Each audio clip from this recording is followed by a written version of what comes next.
All right, good morning, second grade students.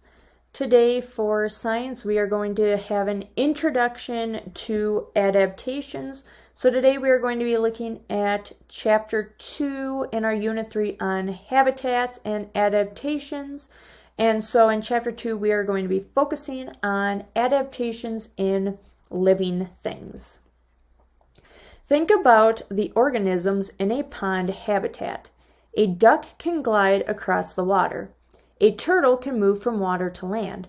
A fish can swim without having to come up for air. These animals are suited to a pond habitat. They have adaptations that help them get what they need there. An adaptation is something that helps a living thing survive in its habitat. An organism's body parts are adaptations. They are inherited from parents. The shape of a duck's feet helps it paddle through water. A fish breathes through its gills. Adaptations help living things get food. All living things need food to survive. Organisms have adaptations that help them get and eat food in their habitats. A giraffe eats leaves on trees. However, it lives in a habitat that is mostly grass. There are only a few trees. A giraffe can use its long neck to reach the leaves in a tall tree. Its long neck is an inherited adaptation. This adaptation gives a giraffe an advantage. It can reach a food source that many other animals cannot reach. A topi is another animal that lives in the same habitat. It is not tall like a giraffe. It eats grasses instead. Its snout is long and skinny. This adaptation helps it find grasses that are new and green. This trait gives the topi an advantage for surviving in the same habitat as a giraffe. An animal that eats other animals often has to catch its food. These animals have different adaptations from animals that only eat plants. An owl lives in a forest habitat. It hunts mice and other small animals at night. An owl has large eyes that help it see in the dark. It flies to the ground and catches food with its hooked claws called talons. It uses its sharp, hooked beak to tear and eat its food. Large eyes, talons, and a hooked beak are adaptations. They help an owl catch and eat food in a dark forest habitat. They give the owl an advantage and help it survive. Adaptations help living things defend themselves. Organisms have adaptations that help them stay safe. A type of cactus called a saguaro lives in a hot, dry desert habitat.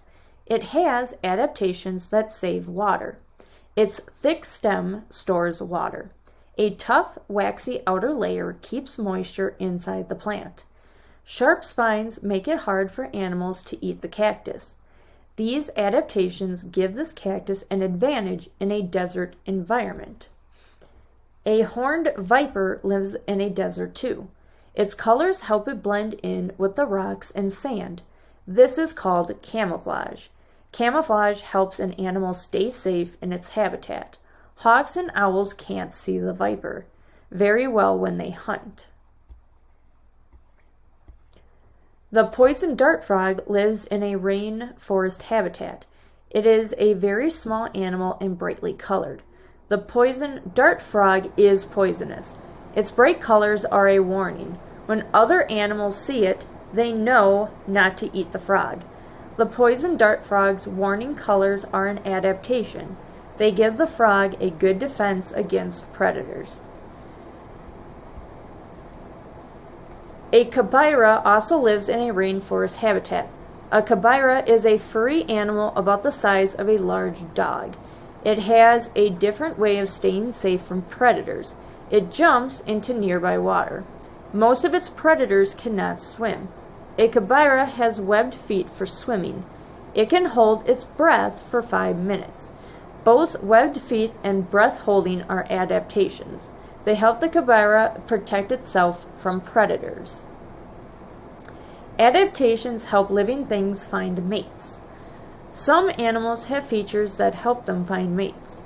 Male long-tailed widow birds are colorful with bright feathers. They also have long tails to attract female widow birds.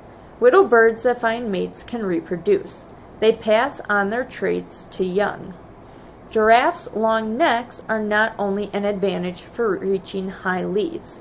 Male giraffes use their long, strong necks as they fight each other for dominance.